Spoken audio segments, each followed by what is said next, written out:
जय हिंद प्यारे बच्चों, स्वागत है आप सभी का वरदान जय आरआर के इस प्यारे से प्लेटफॉर्म में।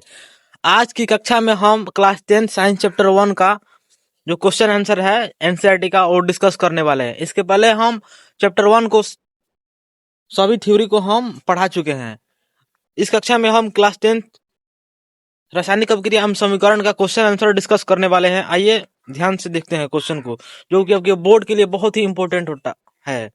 इस चैप्टर से 1 या 2 मार्क्स का क्वेश्चन आता है, ठीक है ना। थ्योरी में पूछा जाता है, 2 नंबर में पूछा जाता है, लघुत्तरीय में। फर्स्ट क्वेश्चन है, वायु में जलाने से पहले मैग्नीशियम रिबन को साफ क्यों किया जाता है? वायु में जलाने से पहले मैग्नीशियम रिबन को साफ क्यों किया जाता है? आपको पता है? देखिए क्या होता है, मैग्नीशियम धातु वायु में उपस्थित वायु से ऑक्सीजन से अपक्रिया करके अपने ऊपर मैग्नीशियम ऑक्साइड की एक पतली परत बना लेती है। यह परत आगे की दहन प्रक्रिया में रुकावट डालती है, इसलिए इसे रेगमाल से यानी सैंड पेपर से रगड़कर साफ किया जाता है ताकि यह आसानी से जल सके, ठीक है ना। तो वायु में जलाने से पहले मैग्नीशियम रिबर को इसलिए साफ किया जाता है क्योंकि मैग्नीशियम ऑक्सीजन के साथ अपक्रिया करके मैग्नीशियम ऑक्साइड बना लेता है, जो कि जलाने पर वह रुकावट पैदा करती है। इसके कारण ही इसे हम रेगमाल से रगड़ कर साफ करते हैं ताकि वह आसानी से जल सके, ठीक है। आइए देखते हैं नेक्स्ट क्वेश्चन को। सेकेंड नंबर प्रश्न है, किसी पदार्थ X के विलयन का उपयोग सफेदी करने के लिए किया जाता है। मतलब कि X एक पदार्थ है जो कि इसका उपयोग कहाँ किया जाता है? सफेदी करने के लिए, यानी कि पेंटिंग करने के लिए किया जाता है। सफेद कलर का किया जाता है। फर्स्ट आंसर लिखिएगा इसका, पदार्थ X का नाम बिना बुझा हुआ चूना है, यानी कि कैल्शियम ऑक्साइड है। इसका रासायनिक सूत्र CaO है, ठीक है। सेकेंड लिखिएगा, इसका अपक्रिया लिख दीजिएगा। जल के साथ अपक्रिया, कैल्शियम ऑक्साइड H2O से अपक्रिया करके कैल्शियम हाइड्रोक्साइड बनाता है और ऊष्मा उत्पन्न करता है, ठीक है। कैल्शियम हाइड्रोक्साइड का सूत्र क्या है?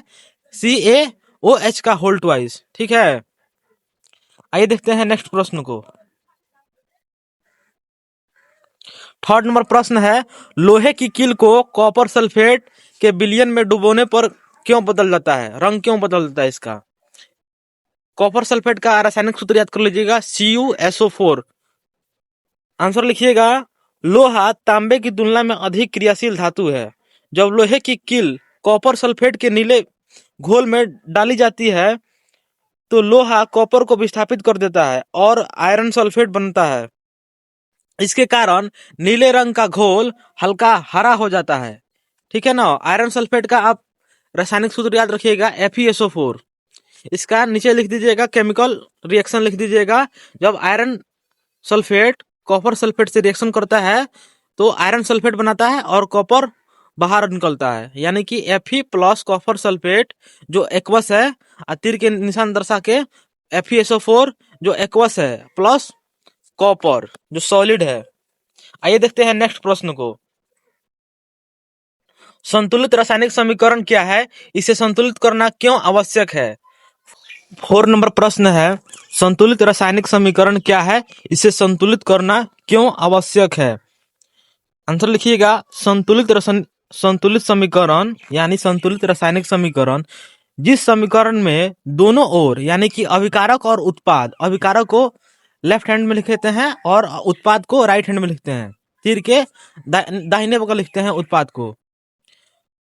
जिस समीकरण में दोनों ओर प्रत्येक तत्व के परमाणु की संख्या समान होती है उसे संतुलित समीकरण कहते हैं, ठीक है। आवश्यक क्यों होता है संतुलित करना? ये देखते हैं।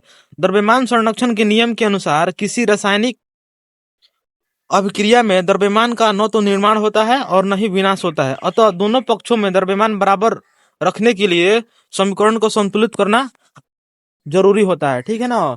द्रव्यमान संरक्षण का नियम का पालन करने के लिए समीकरण को संतुलित करना जरूरी होता है। आइए देखते हैं नेक्स्ट प्रश्न को। प्रश्न है प्रश्न संख्या 5, निम्नलिखित कथनों को संतुलित रासायनिक समीकरण के रूप में लिखिए। फर्स्ट प्रश्न है, हाइड्रोजन गैस नाइट्रोजन से संयोग करके अमोनिया बनाती है, ठीक है। अब H2 लिखिएगा प्लस N2, तीर के निशान देके NH3। अब यहाँ पे इसका बैलेंस कर लीजिएगा, ठीक है ना। इधर हाइड्रोजन उत्पाद में 3 गो है, उधर 2 गो है, तो यहाँ 3 लगा के कर लीजिएगा। नाइट्रोजन, अब यहाँ पे हाइड्रोजन 5 गो हो गया, उत्पाद में 3 गो रह गया, तो यहाँ पे 2 लगा दीजिएगा, ठीक है ना। तो यहाँ पे भी नाइट्रोजन 2 गो हो गया उत्पाद में, और अभिकारक में भी 2 गो हो गया। सेकेंड है, हाइड्रोजन सल्फाइड का वायु में दहन होने पर जल और सल्फर डाइऑक्साइड बनाता है, ठीक है। यानी कि H2S, हाइड्रोजन सल्फाइड ऑक्सीजन से अपक्रिया करता है तो H2O प्लस SO2 बनता है। आइए देखते हैं थर्ड नंबर प्रश्न को। पोटेशियम जल से अपक्रिया करके पोटेशियम हाइड्रोक्साइड एवं H2 देता है। पोटेशियम का संकेत होता है K, यानी K अपक्रिया करता है H2O से तो KOH बनता है, पोटेशियम ऑक्साइड बनता है और हाइड्रोजन गैस निकलता है, ठीक है। आइए देखते हैं 6 नंबर प्रश्न को। ऊष्माक्षेपी एवं ऊष्माशोषी अपक्रिया का क्या अर्थ है, उदाहरण दीजिए।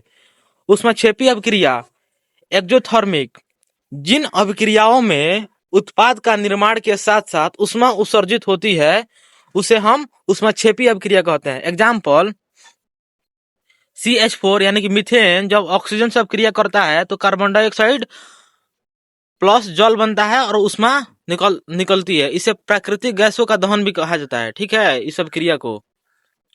ऊष्माशोषी अपक्रिया एंडोथर्मिक रिएक्शन, जिन अपक्रियाओं में ऊष्मा का अवशोषण होता है उसे ऊष्माशोषी अपक्रिया कहते हैं। एग्जाम्पल, कैल्शियम कार्बोनेट प्लस ऊष्मा, जब कैल्शियम कार्बोनेट को ऊष्मा दिया जाता है तो कैल्शियम ऑक्साइड और CO2 में टूट जाता है, कैल्शियम कार्बोनेट का अपघटन होता है, टूट जाता है। प्रश्न है संख्या है 7, श्वसन को ऊष्माक्षेपी अपक्रिया क्यों कहते हैं, ठीक है। आइए देखते हैं। हमारे शरीर में भोजन यानी कि ग्लूकोज पाचन के बाद कोशिकाओं में उपस्थित ऑक्सीजन से मिलकर टूटता है। इस प्रक्रिया में बड़ी मात्रा में ऊर्जा मुक्त होती है जिससे हमारे शरीर को कार्य करने की शक्ति मिलती है। ऊर्जा निकलने के कारण ही श्वसन को ऊष्माक्षेपी अपक्रिया कहते हैं। ऐसा समझ में, जब हम लोग भोजन करते हैं यानी कि ग्लूकोज होता है तो उसका ऑक्सीजन में मिलकर टूटता है, ठीक है। तो इसके कारण हम लोग को शरीर में ऊर्जा मिलती है जिससे हम कोई काम कर पाते हैं, ठीक है ना। इसी को हम ऊष्माक्षेपी अपक्रिया कहते हैं। इसका एक केमिकल रिएक्शन लिख लीजिएगा, C6H12O6, यानी कि ग्लूकोज का फॉर्मूला है C6H12O6, जो कि एक्वस होता है, ऑक्सीजन से रिएक्ट करता है तो कार्बन डाइऑक्साइड प्लस H2O और ऊर्जा मिलता है, ठीक है। आइए देखते हैं नेक्स्ट प्रश्न को। प्रश्न संख्या 8, वियोजन अभिक्रिया को संयोजन अभिक्रिया के विपरीत क्यों कहा जाता है, यानी कि वियोजन को संयोजन के विपरीत क्यों कहा जाता है। आइए देखते हैं संयोजन अभिक्रिया। इसमें 2 या 2 से अधिक अभिकारक मिलकर एकल उत्पाद बनाते हैं। संयोजन अभिक्रिया में आपको हम पढ़ा चुके हैं, 2 या 2 से अधिक अभिकारक मिलके एक उत्पाद बनाते हैं, ठीक है ना। इसे ही संयोजन कहते हैं।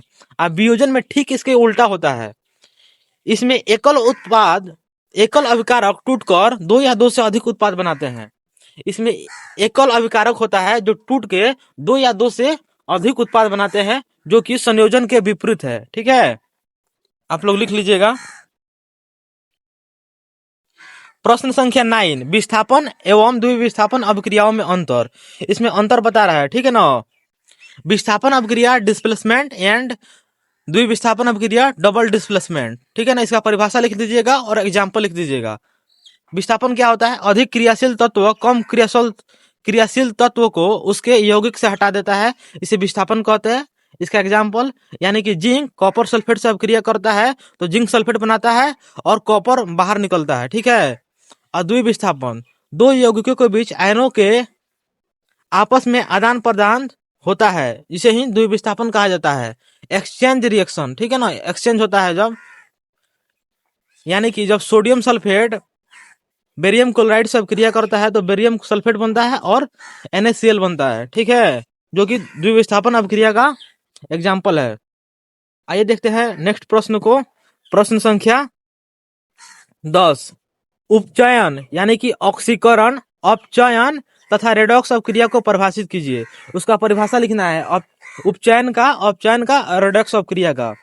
उपचयन अपक्रिया ऑक्सीडेशन, पदार्थ में ऑक्सीजन की वृद्धि या हाइड्रोजन का ह्रास या कमी होना ही उसे हम उपचयन कहते हैं। जब अपक्रिया में ऑक्सीजन की वृद्धि होती है या हाइड्रोजन का ह्रास होता है या हाइड्रोजन की कमी होती है तो उसे हम उपचयन अपक्रिया कहते हैं, यानी कि ऑक्सीडेशन रिएक्शन कहते हैं। अपचयन रिडक्शन रिएक्शन, पदार्थ में ऑक्सीजन की कमी या हाइड्रोजन की वृद्धि होना अपचयन रिएक्शन कहलाता है। ठीक है ना। जब पदार्थ में किसी पदार्थ में ऑक्सीजन की कमी होती है या हाइड्रोजन की वृद्धि होती है तो उसे हम अपचयन अपक्रिया कहते हैं। रेडॉक्स अपक्रिया देखिए क्या होता है। जिस अपक्रिया में उपचयन और अपचयन दोनों एक साथ होते हैं उसे रेडॉक्स अपक्रिया कहते हैं। ठीक है ना। मतलब कि इसमें अपचयन और उपचयन दोनों एक ही साथ होता है। ऑक्सीजन का जुड़ना और हाइड्रोजन का टूटना दोनों एक ही साथ होता है, इसे हम रेडॉक्स अपक्रिया कहते हैं। ठीक है। आइए देखते हैं नेक्स्ट प्रश्न को। प्रश्न संख्या 11, संक्षिप्त टिप्पणी लिखिए संक्षारण और विकृत गंधिता पे। संक्षारण क्या होता है और विकृत गंधिता क्या होता है, आपको हम पहले ये लेक्चर में पढ़ा चुके हैं संक्षारण और विकृत गंधिता के बारे में। ठीक है। देखिए संक्षारण क्या होता है, इसको इंग्लिश में कोरिजन भी बोला जाता है। जब कोई धातु वायु, नमी या अम्ल के संपर्क में आती है तो उसके ऊपरी परत पर धीरे धीरे नष्ट होने लगती है। ठीक है ना, उसे ही संक्षारण कहते हैं। यानी कि जब कोई धातु, ठीक है ना, वायु में या नमी में या अम्ल के संपर्क में आती है तो उसका ऊपरी परत नष्ट होने लगता है, जिसके कारण उसका मूल ढांचा खत्म होने लगता है, जिसे हम संक्षारण कहते हैं। एग्जाम्पल में देखिए, जब लोहे पर जंग लगता है, तांबे पर हरी परत चढ़ना, तांबे की वस्तु होती है उस पर हरी परत चढ़ जाता है जो कि संक्षारित होने का संदेश दे रहा है। विकृत गंधिता रेंसिडिटी, वसा युक्त या तैलीय खाद्य पदार्थ वायु यानी कि ऑक्सीजन के संपर्क में आने पर उपचयित हो जाते हैं, जिससे उनका स्वाद और गंध बदल जाता है। ठीक है ना। इसे ही हम विकृत गंधिता कहते हैं। इसके बचाव के लिए हम लोग क्या करते हैं, चिप्स की थैली में नाइट्रोजन गैस भरी जाती है। ठीक है ना। चिप्स की थैली को विकृत गंधिता से बचाने के लिए उसमें नाइट्रोजन गैस भरी जाती है। आज की कक्षा यहीं पे समाप्त हुई। ठीक है ना। आप इन सभी प्रश्नों को ध्यान से देख लीजिएगा। आपने इतना प्यार से इस लेक्चर को देखा, इसके लिए आप लोगों को बहुत बहुत धन्यवाद। Thank you. मिलते हैं नेक्स्ट क्लास में।